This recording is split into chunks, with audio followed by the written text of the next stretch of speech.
The Evac Tower can be such a useful addition to your Apex Legends strategy, but sadly, most players use them so wrong, and are missing out on some insanely useful tricks that could elevate their gameplay to the next level. So after doing countless of hours of research, I've decided to show you guys all of the secrets and all of the tricks that go into abusing the Evac Tower and winning a lot more games. So let's just get into it.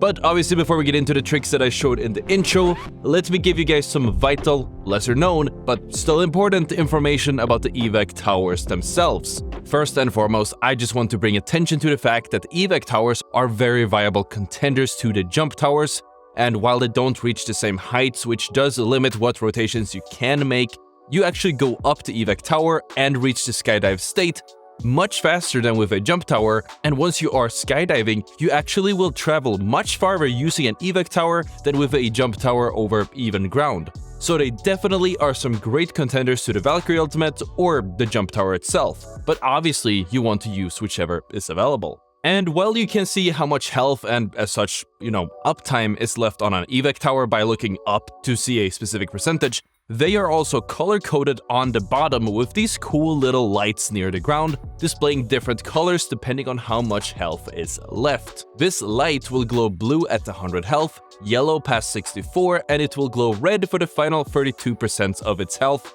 which gives you an idea of how much left you have of the Evac Tower before it goes down at a quick glance. But obviously you can still see how much is left on the tower by just looking right at the zipline itself as well. Other than using the Evac Towers for a quick rotation, a risky escape, or for flying onto a position that you want, they can also be used as a placeable vertical zipline. This lets you quickly take a high ground that you otherwise couldn't jump to, or even be combined with certain movement abilities such as the super jump or the mantle jump for additional style points. If instead of being on the low ground under the position that you want to take, where you are on top of a high ground, looking to rotate to another position that is slightly too far from you to drop down onto, you can also place the Evac Tower in between your team and the position that you want, followed by you dropping down and then doing a quick bounce off of the vertical zipline to get to the position that you want to use. This is something that Oxygen Esports did really well in the Apex Legends Global Series Pro League Split 2 playoffs, and it is actually one of the things that inspired me to make this video. If you're playing on a high ground and need to rotate a lot farther than where a quick bounce can get you,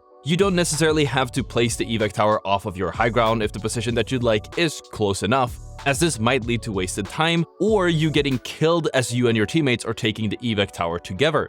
Instead, you can stay on the high ground, but place the Evac Tower on the low ground underneath you, and then jump on top of the zipline and take the Evac Tower from the high ground, cutting down on how long you and your teammates are exposed, taking a very risky zipline and letting you enter the skydive state that much sooner. But while these are all very creative ways that you can use the Evac Towers in honestly ways that most people still don't expect, that is nothing compared to what I am about to tell you, because you can pull off some crazy strats with these things. And I've been saving the real secrets until this part of the video, specifically for the 21.6% of you guys watching that are subscribed, so if you haven't, you probably should by now. So let's start out with the Evac Tower cancel. The Evac Tower can actually cancel the flight path of things like the gravity cannons simply by placing the tower ahead of you when you are mid-air. This works at the start and the end of all gravity cannons, and for as long as you are close enough to the ground where you still can reach and deploy the Evac Tower in the first place. Just make sure to place the Evac Tower right in front of you where you are going, or you'll just go straight past it. I found that it helps a lot to make sure that you are already looking in the specific direction that the gravity cannon will take you, as well as straight down before you even enter the cannon. You can also use the Evac Tower as a defensive dome against Gibraltar's ultimate. If you place the Evac Tower near the middle of Gibraltar's ultimate, it will actually eat most of the defensive bombardment as it comes down. Just keep in mind that while it doesn't catch every single rocket, it will give you enough of a respite to stay safe. And while it isn't as reliable as with Gibraltar's ultimate, the Evac Tower can actually block 1 or 2 rockets out of Bangalore's ultimate as well, but due to the spacing of the rockets, it will really just stop you from getting stuck in the carpet bomb with a tiny bit of space. It's still more than nothing, but I wouldn't really place too much faith in it keeping you completely safe. And speaking of ultimates, the Evac Tower also has another great interaction with Fuse's ultimate. By placing an Evac Tower and shooting Fuse's motherload against the top of the tower, or I guess the bottom of it, you can actually make the circle of fire almost twice as large as it would have been off of the ground, which lets you cover way more ground and reveal more enemies for the easy cost of one evac tower. And another great ultimate play that to this day I've never seen anyone do with the evac tower, probably because nobody's thought of it yet, has to be the Ashe ultimate out of bounds play. If you guys have been around for a while, you might know what an out of bounds play is. It used to be this very popular pro strat where teams would use a Valkyrie ultimate or a balloon, land on top of a rock that was out of bounds, grenade the enemy teams underneath them, drop down, and clean up. If you are playing off of a high ground, you can actually place an evac tower as far away as possible, and if you are high enough, you're actually able to place Ashe's ultimate at the very top of the inflatable bubble. Now, you can't stay on top of the bubble from here, but doing this will give you a free rotation and allow you to drop down on the unsuspecting teams below. For the best results possible, you want to place the tower on top of an enemy team, throw a bunch of grenades against them, and then Ashe ult on top of it, drop down, and clean up once they start blowing up. Again, I haven't seen anyone use this play yet, so, this is a freebie, and I would love to see this one take over ranked soon. And while Ashe's ultimate doesn't let you stay on top of the balloon for, I guess, any time at all, there are some other ways that you can abuse it to rat, if only for just 15 seconds, which is especially useful in the final 5th or 6th circle. One of these ways is by using Pathfinder, who can travel to the very top of the evac tower zipline, jump off right before he'd enter the skydive animation, turn around and grapple on top the tip of the tower. You can then keep moving forward and bunny hopping or jumping to stay in that very spot and stay out of bounds before you have to drop down again, because of the whole timer thing.